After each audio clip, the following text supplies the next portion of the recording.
Hi Iva, Hello. how are you today? I'm fine, thank you. Thank you so much for having me here with Thank you. Your studio is beautiful, it's messy, just the way I like it. I want to start by asking you, when did your passion for the textiles begin? Oh, I think it's been here all my life. My grandmother wasn't a sewist, but she had a sewing machine at home, and she taught me how to use it. And there was a neighbor who was an arts teacher, and she always had textiles and other materials at home for her to work.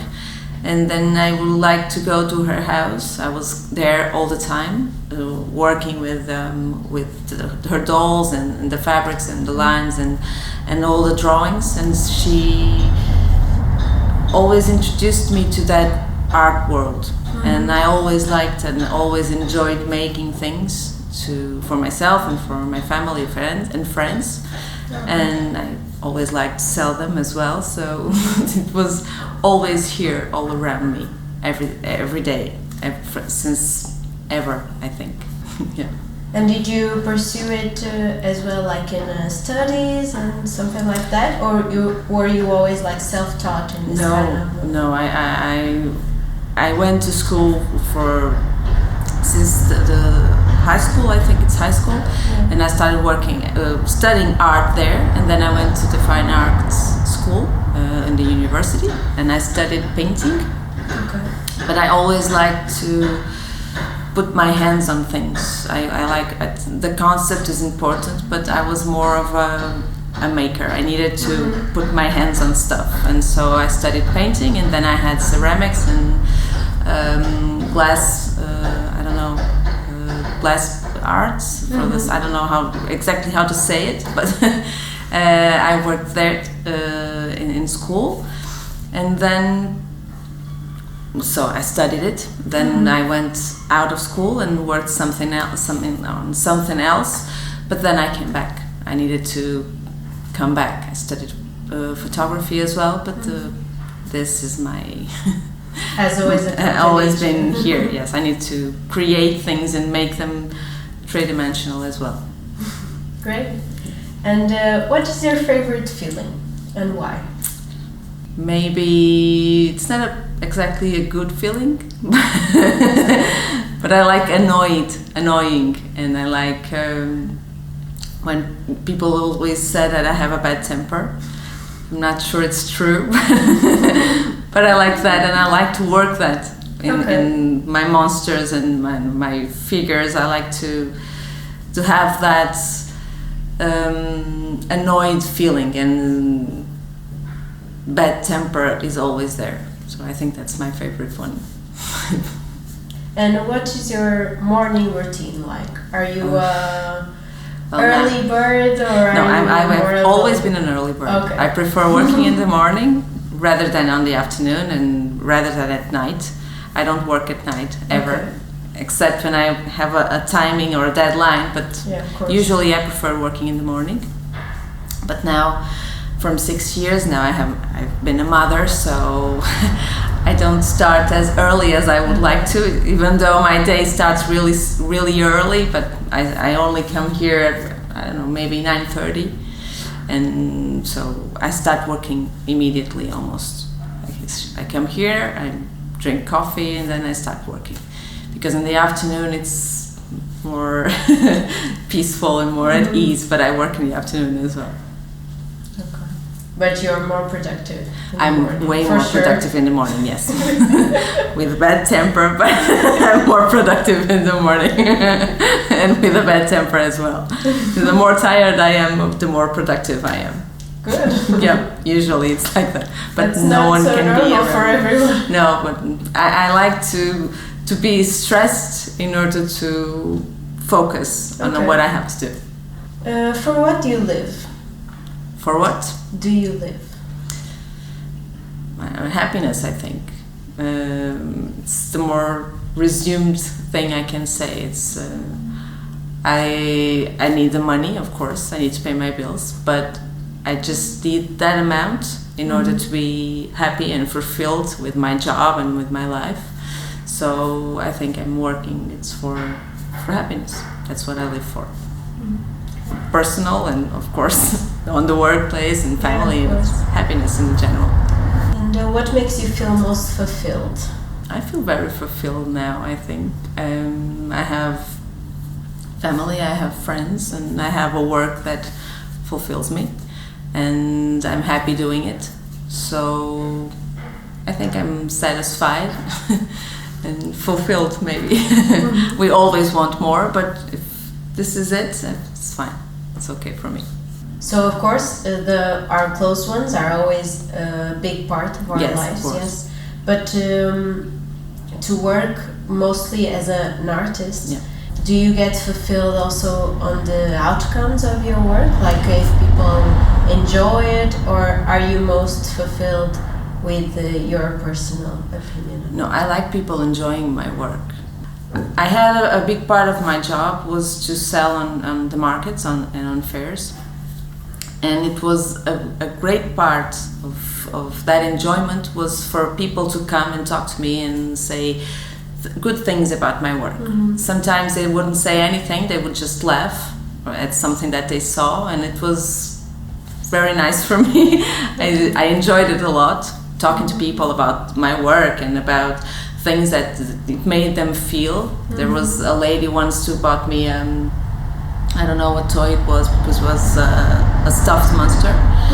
And then she bought it for her kid, and a few hours later she came back with photos of her son with the toy. It was very nice for me to see it. And some people come back or send emails or messages, and it's very good. That's very nice. And of course the income is important. Now I don't do many markets. I sell mostly online, and I miss that part. But the messages that I get from Instagram or Facebook are compensating that lack of personal conversations with people in the markets. But it's both important. The enjoyment of people buying my things, and of course the income, because we all need it. Yeah, of course. But I can manage with what I have and what I sell. I can manage that income, so it's fine for now, at least. Oh, that's good. Yeah. And do you sell for Portuguese markets, or do you sell internationally? No, I only sold on Portuguese markets, and online it's mostly Portuguese as well. Yeah, sometimes there's one or only a few people, but some of them met me at markets and then returned online to buy. I had a market last year around Easter, and there was an English lady who came back to Porto, and she remembered the market and remembered me, and she came back and we took a photo together. It was very, very nice, because usually we think that the tourists come and they buy things and then just go away, but that one and a few others as well remembered me and remembered my work, and that's very nice to see and to realize. Yeah, that's so sweet. Yeah, it was very, very nice. She bought me again an earrings, I think, a pair of earrings, but if she didn't buy anything, it was just okay, fine, perfect. It was very nice, yes. Great. What do you do when you feel at your lowest? Do you have some sort of like hobby you like to kind of free your mind, or do you have someone that you like to talk to, or do you prefer just being left alone into your sadness?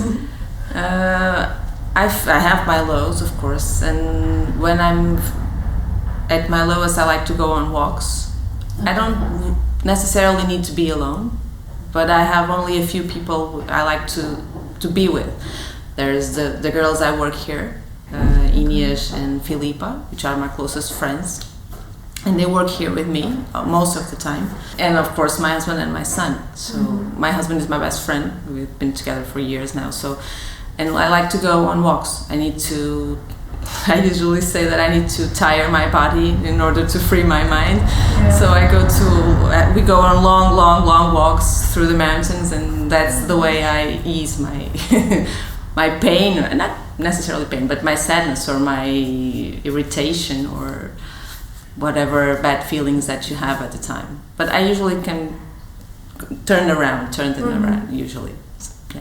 But and are that's what I these do. walks most in nature, right? Yes. I prefer to go on the mountains than to go on the beach. I like the loneliness of the mountains and the tiredness of climbing and then coming down. Yeah. I like that tiring spirit of the mountain. Okay, that's interesting. I discovered that during COVID, so... Really? Yep. Oh, okay, so it's a recent way to deal with the... Yes, yeah, because that's when I felt more frustrated and not sad, but it was different period. It was of course. for everybody, I think. And the second confinement was very hard for me. Even though I had work on the second one, the first one I didn't, so it was difficult to manage financially. But the second one I had the income, but I didn't have, I don't know, that sort of fascination that the first one gave us. It was different, it was all new, and it was unexpected. The second one wasn't, and it was very hard for me mentally. And so I decided that I discovered that I needed to be tired, and so I went on walks. And so started doing that more regularly, and I think that's the best way for me to clear my mind. Good. Yeah. So something good came out of it. No, definitely. many things came out. Very good things came out of that. Even though it was a hard period, but many good things came from that, I think. When did you start focusing on art full time? In 2019. This was always here. My crafts were always here. I don't consider myself a crafter, but this is crafting. So it's always been here, but it was always a side thing. I had some income, but it wasn't important, that part, because I had a full-time job. But then I decided that I enjoy this way more, and it fulfilled me way more. So even though it's a smaller income, it can be managed. And so I decided to quit my job and quit everything, and I'm full-time on this since 2019. I quit everything else. Big change in your life. Yes, it was a full turn on the beginning of the things, yes, but it was important for me. Good. Yeah. And well, now you can show us a little bit on your crafts. Okay. So you told me that you work a lot with monsters. Yes, I do. I'm starting with this ones, because these are brooches. These are made out of cardboard. Okay.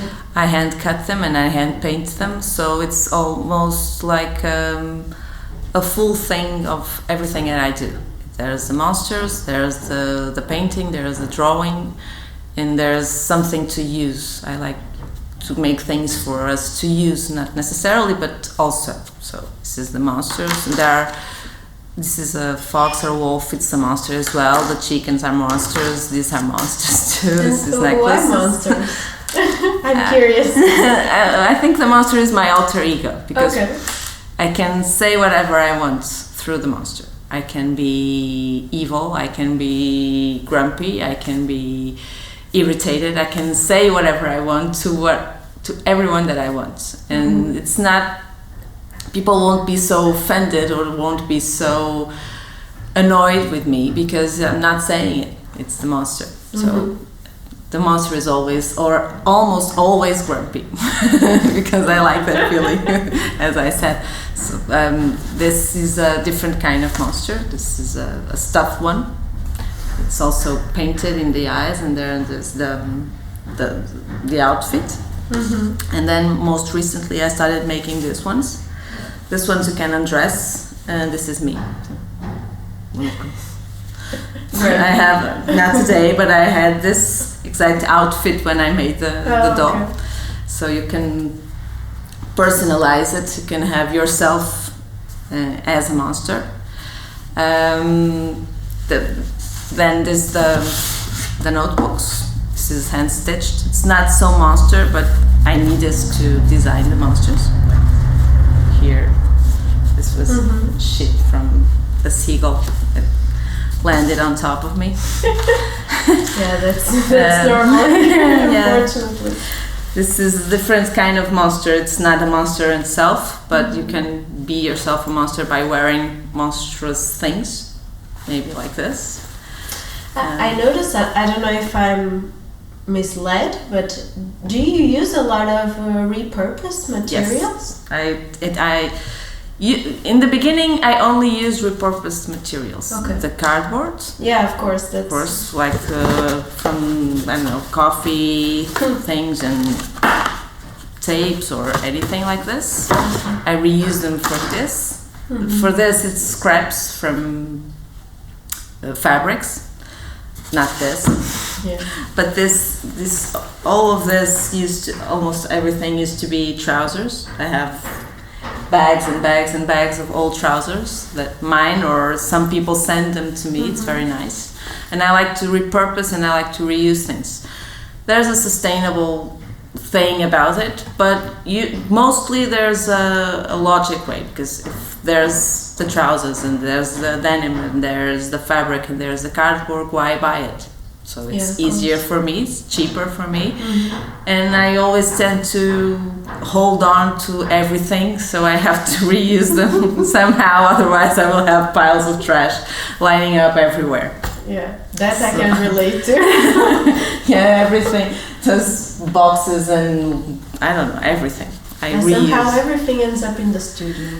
Yes, because everything may one day maybe have a purpose, so I have to reuse them. Otherwise, they will have just be in a big pile of trash. Yeah, exactly. I have to reuse it.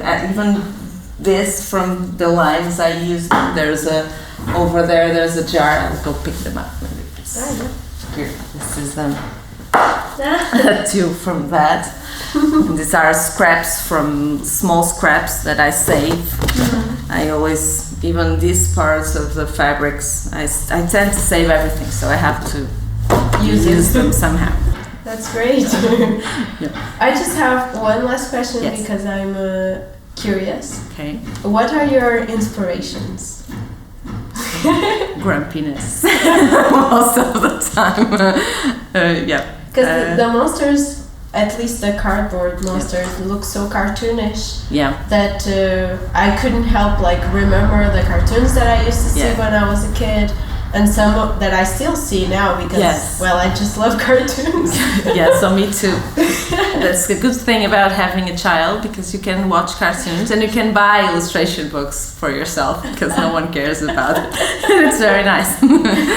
I don't have a particular inspiration. I think all the Muppets and Sesame Street is on my mind, of course. And there are some other monsters and some other characters that I have we have all these references and we don't realize them sometimes, but of course they're here. It's the monster. Usually it's always about the monster. I have a few drawings here. See, this is the one from today. In here is happy, but not always, because he realized something. I can explain very quickly. This is grumpy because it's raining again, because it's always raining in Porto. But now I have a small piece of land from this organic, and it's a small garden when you can plant cabbages and onions and things like that. So I realized that now I have one, so it's a good thing that it's raining, so I can stop complaining about it. So something like this. But I like to use things from my daily days and make drawings, and sometimes I don't make the drawings, I just make the monster, and so I like to. But grumpiness is my biggest inspiration, I think. Great.